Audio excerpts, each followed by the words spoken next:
بسم اللہ الرحمن الرحیم۔ السلام علیکم۔ ابرار رشید آپ کی خدمت میں حاضر ہے اور آپ سے درخواست ہے کہ اگر ابھی تک آپ نے چینل کو سبسکرائب نہیں کیا تو سبسکرائب کر لیجئے، جو بیل آئیکن ہے اس کو ضرور پریس کیجئے گا تاکہ ویڈیو کا نوٹیفیکیشن آپ تک پہنچتا رہے۔ آپ کا بہت بہت شکریہ۔ آپ کو بھی محسوس ہو رہا ہوگا اور مجھے بھی یہ محسوس ہوتا ہے کہ 2017 یا 18 جو ہے وہ ہمارے سامنے اس کے حالات دوبارہ جسے کہتے ہیں نا ایک ریپیٹ کرنا، البتہ کردار بدل گئے ہیں۔ یعنی وہ لوگ جو اس وقت جیل میں تھے اب کوئی اور لوگ جیل میں ہیں، وہ لوگ جو اس وقت پیشیاں بھگت رہے تھے عدالت کچہری کی وہ بدل گئے ہیں، لیکن اسکرپٹ وہی ہے، باقی سارا کچھ وہی ہے، ہدایت کاری وہی ہے، اسکرپٹ وہی ہے، سٹیج وہی ہے، صرف بدلے ہیں تو چہرے یا کردار، بلکہ کسی حد تک وہ جو اسکرپٹ کے کردار ہیں وہ بھی وہی ہیں لیکن چہرے بدل گئے ہیں، وہ جو اداکار ہیں سٹیج پر وہ بدل گئے ہیں۔ تو معاملہ یہ ہے کہ نیا ریمانڈ دے دیا گیا ہے، نئی گرفتاریاں پی ٹی آئی کی جانب سے، پی ٹی آئی کے رہنماؤں کی، کارکنوں کی وہ کی جا رہی ہیں۔ اس کے علاوہ جو ہے وہ آپ کے علم میں ہے کہ کچھ اور پیشیاں بھی ہیں، یعنی بشرا بی بی بھی اب عدالت میں ہیں، بہن اور بہنوئی بھی اب عدالت میں ہیں۔ بشرا بی بی یا بشرا بیگم کے سابق اور موجودہ شوہر جو ہیں دونوں گرفتار ہیں، اور دن بدن ایسے لگتا ہے کہ انتخابات جب بھی ہوں گے، یعنی جنوری میں ہی ہوں گے، جنوری کے آخر میں امید ہے، تو اس سے پہلے بہت سے حالات جو ہیں وہ تبدیل ہو جائیں گے یا کر دیے جائیں گے۔ اب آج ایک مرتبہ پھر عمران خان، جن کے بارے میں گزشتہ روز اسلام آباد ہائی کورٹ نے حکم دیا تھا کہ ان کو فوری طور پر اٹک جیل سے اڈیالہ جیل منتقل کیا جائے،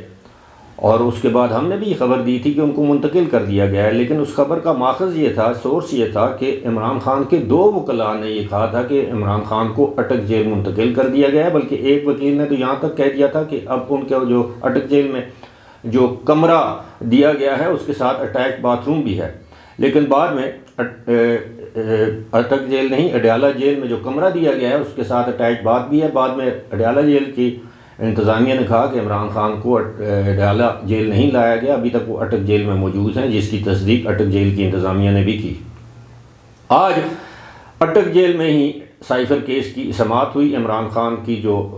جوڈیشل ریمانڈ ہے اس میں مزید 14 دن یعنی 10 اکتوبر تک توسیع کر دی گئی ہے، اور بتایا یہ جا رہا ہے کہ اسلام آباد ہائی کورٹ کا جو تحریری حکم نامہ ہے وہ نہ تو اٹک جیل انتظامیہ کو موصول ہوا اور نہ جو وزارت داخلہ ہے یا وزارت قانون ہے اس کو موصول ہوا، اور نہ ہی اڈیالہ جیل انتظامیہ کو یہ حکم نامہ موصول ہوا، جس کی وجہ سے آج عمران خان کے خلاف جو سائفر کرائم کی جو سماعت ہے مقدمے کی وہ اٹک جیل میں ہوئی۔ اس کے بعد وہ جج ابو الحسنات ذوالقرنین جو ہیں وہ فوری طور پر اسلام آباد جوڈیشل کمپلیکس آئے، جہاں شاہ محمود قریشی کو پیش کیا گیا۔ شاہ محمود قریشی کی حاضری لگانے کے بعد ان کو روانہ کر دیا گیا، اور ایک مرتبہ پھر شاہ محمود قریشی کا جو جوڈیشل ریمانڈ ہے اس میں بھی 14 دن کی توسیع کر دی گئی، یعنی 10 اکتوبر تک اس میں بھی توسیع کر دی گئی۔ اس موقع پر شاہ محمود قریشی کا یہ کہنا تھا کہ 1 سال سے وہ عدالت کورٹ کچہری بھگت رہے ہیں اور 40 سال ان کی سیاست ہے، 39 سال ان پر ایک پرچہ یا مقدمہ بھی درج نہیں ہوا، جبکہ اس 1 سال کے دوران انہیں متعدد مقدمات کا سامنا ہے۔ تو ظاہر ہے شاہ محمود قریشی بالکل درست کہتے ہیں کہ شاہ محمود قریشی نے 39 سال جو ہے وہ اسٹیبلشمنٹ کی خدمت کی، اسٹیبلشمنٹ کی مرضی کی سیاست کی، پرو اسٹیبلشمنٹ سیاست کی، لیکن 40ویں سال وہ جو ہے وہ انہوں نے عمران خان کی ایما پر، پی ٹی آئی کا چیئرمین بننے کی خواہش پر، آئندہ وزیر اعظم بننے کی خواہش پر، یا کسی بھی وجہ سے ان کے رویے میں تبدیلی آئی اور انہوں نے کچھ ایسے اقدامات کیے یا کچھ ایسے عمل کیے یا ان کا حصہ رہے جو اب ان کے گلے پڑ گئے.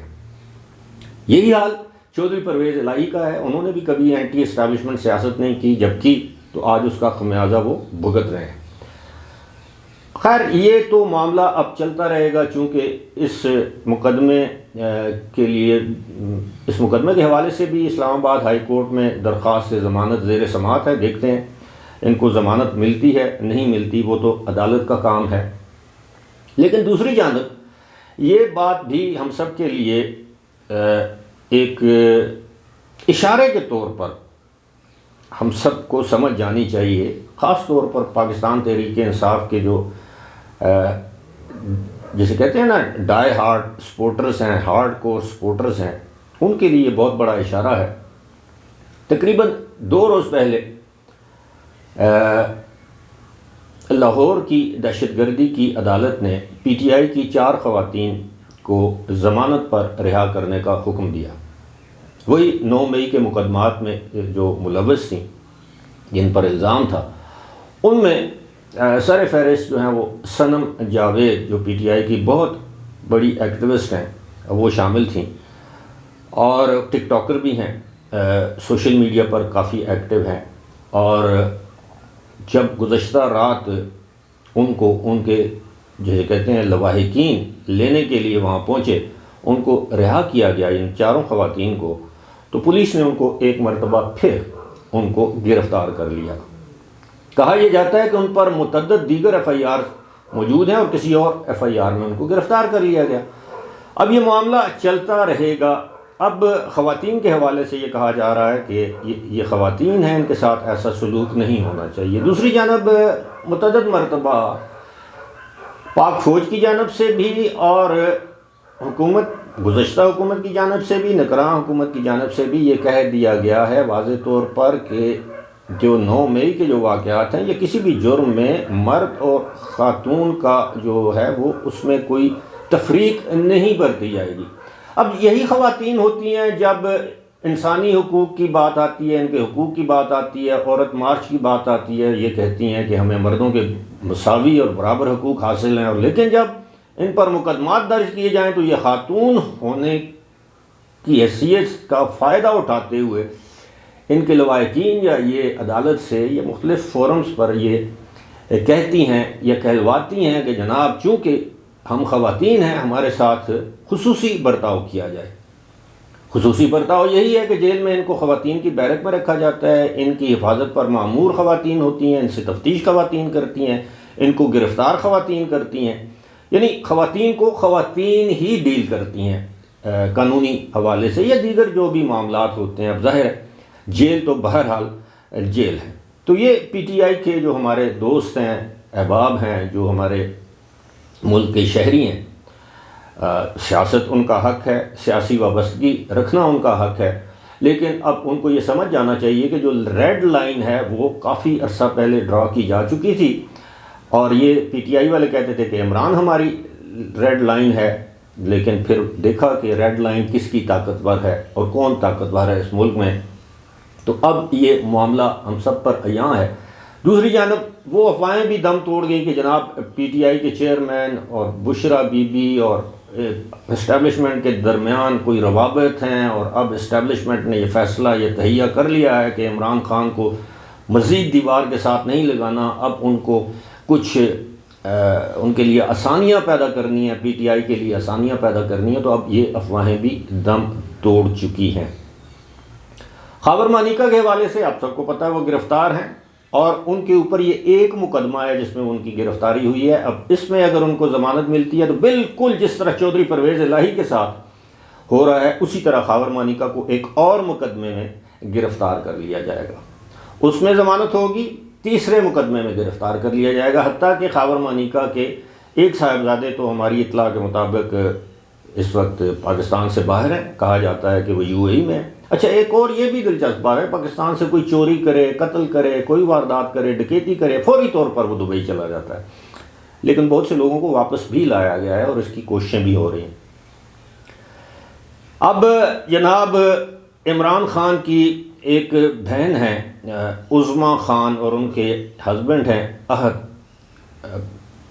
بہرحال ان کے خلاف بھی اینٹی کرپشن کا ایک مقدمہ مظفر گڑھ کی عدالت میں چل رہا ہے۔ زمین پر یعنی غیر قانونی طور پر ایک نہری علاقے میں موجود زمین ہتھیانے کا یہ مقدمہ ہے، اور کروڑوں کی مالیت کی یہ زمین بتائی جاتی ہے، اور کہا جاتا ہے کہ لاکھوں روپے میں اس کو حاصل کیا گیا۔ یہ ہے الزام، اور اس الزام میں آج دونوں میاں بیوی یعنی عمران خان کی بہن اور ان کے بہنوئی، اچھا یاد رہے کہ یہ وہی بہنوئی ہیں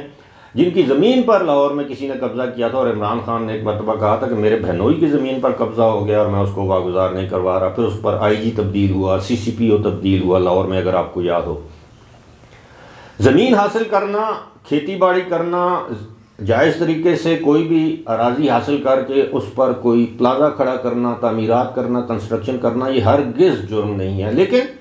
اب جو الزامات سامنے آ رہے ہیں وہ وہی ہیں کہ جناب یہ دیکھیں کہ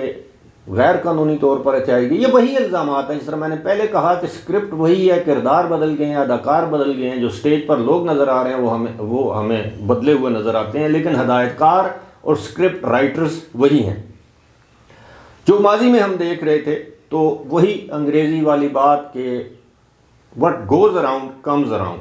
جو کچھ 2017 یا 18 میں کیا گیا یا کیا جا رہا تھا، اس کا ایکشن ریپلے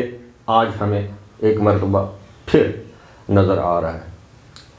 اور کب تک یہ اسکرپٹ رائٹرز ایسے اسکرپٹ لکھتے رہیں گے، کب تک اداکار یا چہرے بدلتے رہیں گے، یہ تو وقت بتائے گا۔ لیکن ایک بات اب طے نظر آتی ہے کہ کم از کم P T I Pakistan Tehreek Insaf کو آئندہ ہونے والے عام انتخابات سے باہر کرنے کی پلاننگ مکمل کی جا چکی ہے۔ فی الحال مجھے دیجیے اجازت، خدا حافظ۔